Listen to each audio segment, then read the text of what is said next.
पेत्राचे पहिले पत्र अध्याय 4 वचन 1 आणि 2 मी वाचतो, लक्ष देऊन ऐका.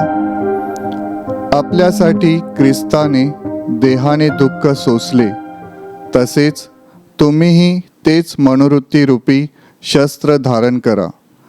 कारण ज्याने देहाने दुःख सोसले आहे तो पापापासून निवृत्त झाला आहे, यासाठी की तुम्ही आपले उरलेले देहामधील आयुष्य माणसांच्या वासनांप्रमाणे नव्हे तर देवाच्या इच्छेप्रमाणे घालवावे. हालेलुया, हालेलुया, हालेलुया. माझ्या प्रिय भावांनो आणि बहिणींनो, येशूचा शिष्य पेत्र ह्याने आपल्या पत्रामध्ये सांगितलं आहे की ख्रिस्ताने देहाने दुःख सोसले.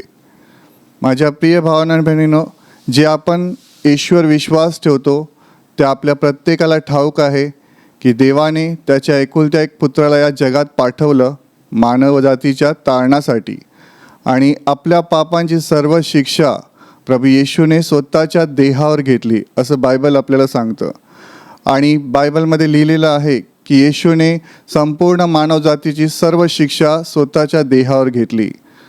जेव्हा आपण येशूचं बलिदान आठवण करतो तेव्हा आपल्याला आपण पाहतो की प्रभूच्या शरीरावर चाबकाचे फटके मारण्यात आले, त्याच्या डोक्यात विषारी काट्यांचा मुकुट घालण्यात आला, त्याच्या हातामध्ये पायामध्ये टोकदार खिळे टोकण्यात आले, त्याचा अपमान करण्यात आला, त्याची निंदा करण्यात आली. अशा प्रकारचं प्रभूने दुःख देहामध्ये सोसलं. हालेलुया, हालेलुया, हालेलुया. पण पेत्राला या पलीकडे अजून काही सांगायचं आहे. प्रभू येशूने फक्त एवढंच दुःख सोसलेलं नाही आहे, तर या पलीकडे देखील प्रभूने दुःख देहामध्ये दुःख सोसलेलं आहे. म्हणून पेत्र म्हणतो, तसेच तुम्हीही तेच मनोवृत्ती रूपी शस्त्र धारण करा. म्हणजे तुमच्या मनाची, तुमच्या विचाराची देखील अशी तयारी असली पाहिजे की आपण देखील देहामध्ये दुःख सोसलं पाहिजे, देहामध्ये दुःख सोसलं पाहिजे. माझ्या प्रिय भावांनो आणि बहिणींनो, आणि पुढे पेत्र सांगतो की ज्याने देहाने दुःख सोसले आहे तो पापापासून निवृत्त झाला आहे. म्हणजे जो माणूस शरीरामध्ये दुःख सोसत आहे तो माणूस पापापासून निवृत्त झाला आहे. हे समजावून देण्यासाठी मी तुम्हाला एक इब्री लोकास पत्रामधील वचन दाखवतो. तुमच्याकडे बायबल असेल तर उघडा. इब्री लोकास पत्रामध्ये अध्याय 5 मध्ये वचन 7 आणि 7 ते 9 मी वाचतो. बघा त्यामध्ये काय लिहिलेलं आहे. आपल्याला मरणातून तारण्यास जो समर्थ आहे त्याच्याजवळ त्याने आपल्या देहावस्थेच्या दिवसात मोठा आक्रोश करत व अश्रू गाळत प्रार्थना व विनवणी केली, आणि ती त्याच्या सद्भक्तीमुळे ऐकण्यात आली. तो पुत्र असूनही त्याने जे दुःख सोसले तेने करून तो आज्ञाधारकपणा शिकला आणि परिपूर्ण केला जाऊन तो आपल्या आज्ञेत राहणाऱ्या सर्वांचा युगानुयुगाचा तारणकर्ता झाला. Hallelujah, hallelujah. जसं तुम्ही येशूला क्रूसावर पाहता, येशूने जे दुःख सहन केलेलं आहे आपल्यासाठी, आणि जेव्हा तुम्ही पाहता की येशूने शरीरावर वेदना सहन केल्या, जखमा सहन केल्या आहेत, तर फक्त प्रभूने तेवढंच केलं नाही, तर प्रभूने आपल्या जीवनामध्ये, म्हणजे त्याच्या जेव्हा तो येशू पृथ्वीवर होता त्यांनी 33.5 वर्ष पृथ्वीवर जीवन जगला, त्या काळात देखील बायबल असं सांगतं की तो देवाचा पुत्र असून आक्रोश करून रडून देवाकडे प्रार्थना करायचा, आक्रोश करून रडून देवाकडे विनवणी करायचा, आणि त्याच्या सद्भक्तीमुळे देवाने त्याची प्रार्थना ऐकली आहे. हालेलुया, हालेलुया, हालेलुया. तर या पत्रातून पेत्राला असं सांगायचं आहे की जरी आपण येशूवर विश्वास ठेवलेला आहे तर आपल्याला देखील आपल्या देहाला मारून देवाच्या समोर बसता यायला पाहिजे. आपल्याला देखील आपल्या शरीराच्या वासनांना दूर करून देवाच्या समोर बसणं गरजेचं आहे. तुम्ही कधी विचार केला आहात का की येशू दिवस आणि रात्र प्रभू देवपित्याशी बोलत राहायचं? बायबल सांगतं की येशू रात्री जाऊन डोंगरावर जाऊन प्रार्थना करायचा, येशू दिवसा लवकर उठून जाऊन प्रार्थना करायचा. त्याचं कारण काय आहे? तो त्याच्या देहामध्ये दुःख सहन करत होता आणि त्याद्वारेच देव त्याला पापापासून दूर ठेवत होता. Hallelujah, hallelujah.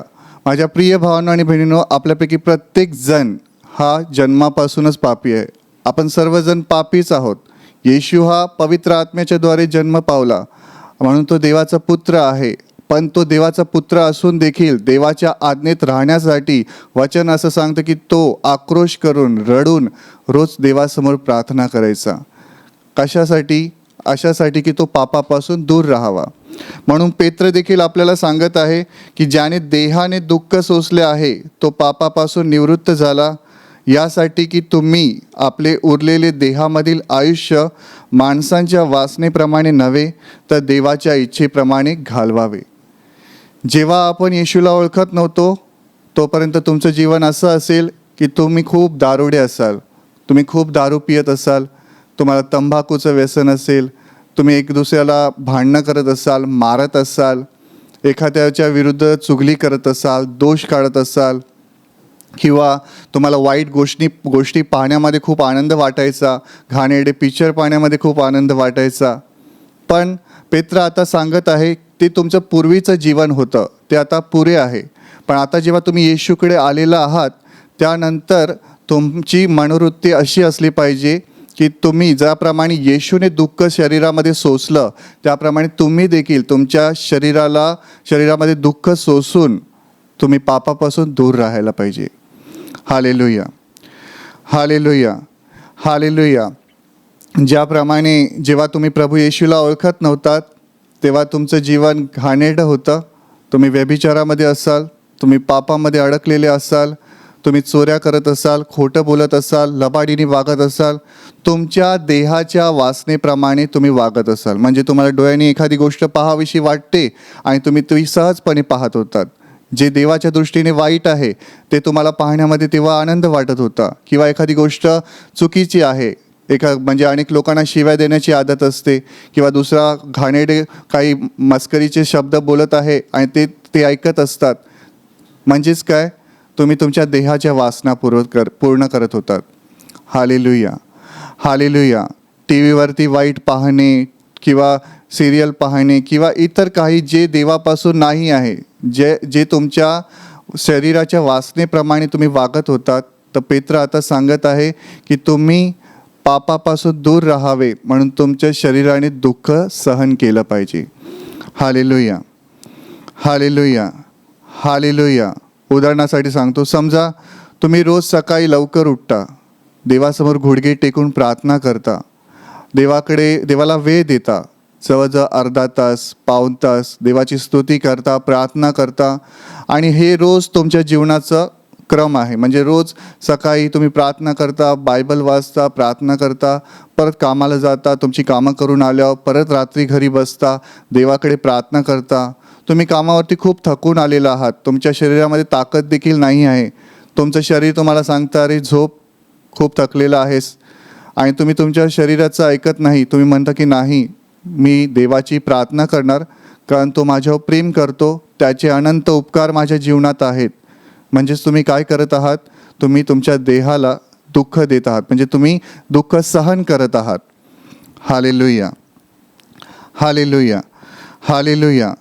अशा प्रकारे जेव्हा तुम्ही दुःख सोसता, तुमचं शरीर कुदळता, मारता, जसं पौल म्हणतो की मी माझ्या शरीराला मारतो, कुटतो आणि स्वतःच्या अधीन करतो, अशासाठी की मी दुसऱ्यांना सुवार्ता सांगता सांगता स्वतः पसंतीस न पडल्यासारखे न व्हावे. माझ्या प्रिय भावांनो आणि बहिणींनो, आपल्यापैकी प्रत्येकाला ठाऊक आहे की येशूने क्रूसावर वेदना सहन केल्या. फक्त एवढंच नाही तर वचन असं सांगतं इब्री लोकासपत्रामध्ये की तो आज्ञाधारकपणा शिकण्यासाठी देखील रडून आक्रोश करून देवाकडे विनवणी करायचा. आता तुमच्यापैकी अनेक भाऊ बहीण विचार करतील, रडणं गरजेचं आहे का किंवा आक्रोश करणं गरजेचं आहे का? होय, गरजेचं आहे. जर आपल्या प्रभूने पृथ्वीवर जीवन जगत असताना तो जर अशा प्रकारे जीवन जगत असेल तर तुम्हाला आणि मला पापापासून दूर राहण्यासाठी अधिक मेहनत करावी लागेल. माझ्या प्रिय भावांनो आणि बहिणींनो, त्याच्यासाठी तुम्हाला तुमची झोप बाजूला ठेवावं लागेल, तुमचं खाणं पिणं बदलावं लागेल, तुमचं बोलणं, उठणं, चालणं, फिरणं सर्व काही बदलावं लागेल. जर तुम्ही तुमच्या शरीराचं ऐकलात, तुमचं शरीर सांगत असेल झोप आणि तुम्ही झोपत असाल, तर तुम्ही पापाला तुमच्या शरीरामध्ये निमंत्रण देत आहात. अनेक लोक आजारी असतात, अनेक लोक त्यांच्या जीवनामध्ये संकट असतात, त्यांच्या जीवनामध्ये दुःख असतात. ते जरी प्रार्थनेला येतात, प्रार्थनेमध्ये भाग घेतात, पण तरीसुद्धा ते म्हणतात की आमच्या जीवनामधले समस्या जात नाहीत. का माहिती आहे? कारण अनेक लोक देवाच्या समोर कधी बसतच नाही. म्हणजे गुडघे टेकून देवासमोर बसणं म्हणजे खूप मोठी कसरत वाटते. आपण कधी कधी 5 मिनटं पण गुडघे टेकू नाही शकत. असे मी अनेक लोकांना पाहिलं आहे की ज्यांना 5 मिनटं पण देवासमोर गुडघे टेकता येत नाही. Hallelujah, hallelujah. माझ्या प्रिय भावांनो आणि बहिणींनो, पेत्राला असं सांगायचं आहे, जर तुम्ही तुमची मनोवृत्ती म्हणजे तुम्ही तुमचं मनाची अशी विचार ठेवलात की ज्याप्रमाणे येशूने देहामध्ये दुःख सहन केलं आहे, त्याप्रमाणे मी सुद्धा माझ्या देहाला दुःख सहन करीन आणि देवासाठी जगीन. म्हणून वचनात लिहिलंय, माणसांच्या वासनाप्रमाणे नव्हे तर देवाच्या इच्छेप्रमाणे तुमचं उरलेलं आयुष्य तुम्ही घालवलं पाहिजे.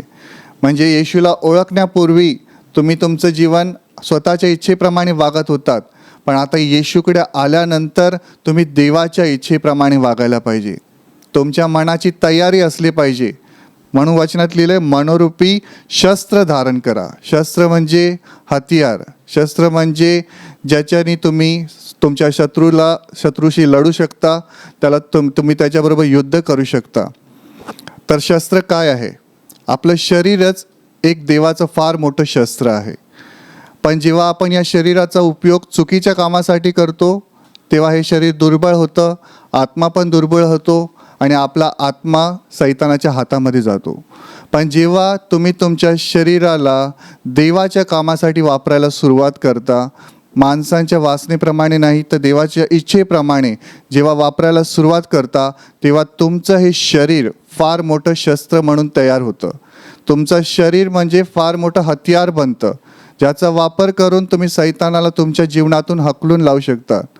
जे भाऊ बहीण नियमितपणे देवाच्या समोर बसून प्रार्थना करतात, गुडघे टेकतात, त्याचं वचन वाचतात आणि देवाला सांगतात की प्रभू तू मला शिकव, तू मला मार्गदर्शन कर, मी तुझ्या वचनाप्रमाणे चालीन, अशा लोकांचा देव खूप मोठा वापर करतो.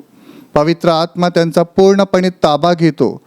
जेव्हा तुम्ही अशा प्रकारे जीवन जगायला सुरुवात करता, तेव्हा तुमच्या शरीरामध्ये प्रचंड सामर्थ्य असतं. अनेक वेळेला जेव्हा अशुद्ध आत्मे तुमच्या समोर येतील, त्यांचा सामना तुमच्याबरोबर होईल. पण तुम्ही जर देवाच्या उपस्थितीमध्ये बसत असाल, तुम्ही तुमचे डोळे प्रभूकडे लावलेले असाल, तर तुमच्या डोळ्याकडे पाहून सैतान देखील तुमच्यासमोर उभे राहणार नाहीत. अशुद्ध आत्मे देखील तुमच्यासमोर उभे राहणार नाहीत.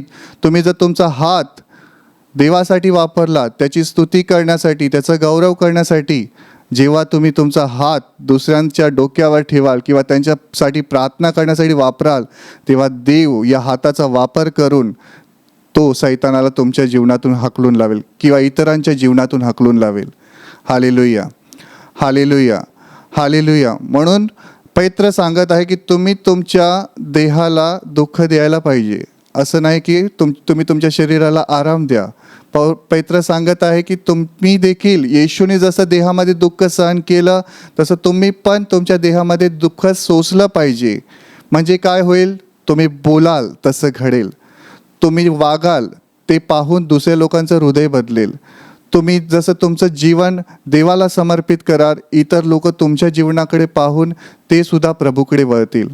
माझ्या प्रिय भावांनो आणि बहिणींनो, म्हणून हे फार महत्त्वाचं आहे. पेत्र सांगतो की ख्रिस्ताने देहाने दुःख सोसलं, तसंच तुम्हीही तेच मनोवृत्ती शस्त्र धारण करा. तुमची मनाची अशी तयारी असली पाहिजे की तुमचं शरीर एक शस्त्र बनलं पाहिजे, एक हतियार बनलं पाहिजे, ज्याद्वारे देव तुमचा खूप मोठा वापर करेल. हालेलुया, हालेलुया, हालेलुया. म्हणून माझ्या प्रिय भावांनो आणि बहिणींनो, तुमच्यापैकी जे भाऊ बहीण प्रार्थनेला येतात, घरी प्रार्थनासुद्धा करत असतील, पण तुमच्या जीवनामध्ये जर माणसांच्या वासनेप्रमाणे तुम्ही जीवन जगत असाल, तर त्या गोष्टी तुमच्या जीवनातून जायला पाहिजेत. आणि त्या जाण्यासाठी तुम्ही देवाकडे कृपा मागा आणि विशेष प्रयत्न करा. कारण अनेक गोष्टी आपण फक्त देवाला बोललो आणि होतील असं नाही, तुम्हाला त्यासाठी घाम गाळावा लागेल. मेहनत करावी लागेल, देवासमोर बसावं लागेल, त्याची प्रार्थना करायला लागेल. जसे येशूच्या विषयी सांगितलं आहे की तो देवपुत्र असून पण आक्रोश करून रडून देवाला विनवणी करायचा. तो काय विनवणी करत असेल देवपित्याला? तो नेहमी देवाला सांगत असेल, मला पापापासून वाचव, मला संरक्षण दे. म्हणूनच तर तो पृथ्वीवर निष्पाप असं जीवन जगला. माझ्या प्रिय भावांनो आणि बहिणींनो, आपण सर्वजण पापी आहोत, पण आपल्याला पण जर पापापासून दूर राहायचं असेल, जसं पेत्र म्हणतो की ज्याने देहाने दुःख सोसलं आहे तो पापापासून निवृत्त झाला आहे, म्हणजे पाप त्याच्यापासून दूर झालेला आहे. जर तुम्ही देखील देहाला दुःख द्याल, त्रास द्याल आणि देवाच्या इच्छेप्रमाणे वागाल तर तुमचं शरीर देखील देव आशीर्वादित करेल, तुमचा आत्मा देखील देव मजबूत करेल आणि तुमचं जीवन पाहून इतरांचं जीवन बदलेल. आणि जेव्हा तुमचं पृथ्वीवरचं जीवन संपेल तेव्हा देव आपल्या स्वर्गात तुमचा प्रवेश करेल. हालेलुया, हालेलुया, हालेलुया. म्हणून माझ्या प्रिय भावांनो आणि बहिणींनो, मी तुम्हाला हाच सल्ला देईन की आतापर्यंत जरी तुम्ही स्वतःच्या इच्छेप्रमाणे वागत होतात, पण देवाच्या ह्या वचनाला अनुसरून तुम्ही वागण्याचा प्रयत्न करा. तुम्ही देवाच्या इच्छेप्रमाणे वागण्याचा प्रयत्न करा आणि पहा तुमच्या जीवनामध्ये काय वाईट आहे. तुम्हाला मोबाईल पाहण्याचं व्यसन आहे का? तुम्हाला एखाद्या दारूचं किंवा एखाद्या मादक पदार्थाचं व्यसन आहे का? रडून आक्रोश करून देवाला सांगा की ही वाईट गोष्ट माझ्यातून काढ, म्हणजे देव तुमचं जीवन आशीर्वादाने भरून काढेल आणि देवाची इच्छा तुमच्या जीवनामध्ये पूर्ण होईल. हालेलुया, हालेलुया, हालेलुया. आणि आता ही प्रार्थनेची वेळ आहे.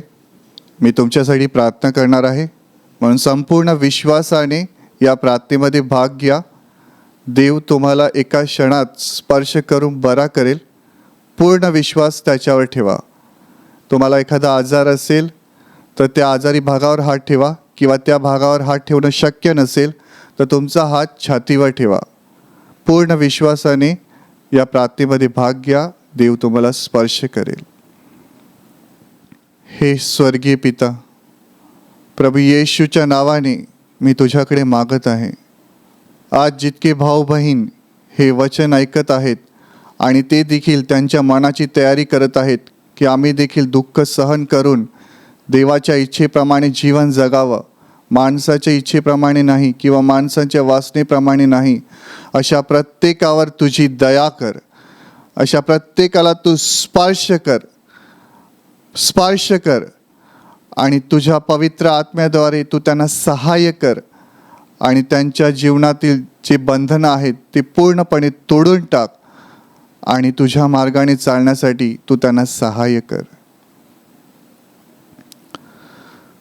तुमच्या शरीरातील सर्व आजार प्रभू येशूच्या नावाने या क्षणाला नष्ट होऊन जात. तुमच्या जीवनातील प्रत्येक दुःख, संकट आणि आजार प्रभू येशूच्या नावाने या क्षणाला नष्ट होऊन जात. तुमच्या जीवनातील सर्व सैतानाची बंधनं प्रभू येशूच्या नावामध्ये या क्षणाला तुटून जात आणि तुमच्यावर आणि तुमच्या कुटुंबावर प्रभू येशूचे महान आशीर्वाद येऊत. आमीन.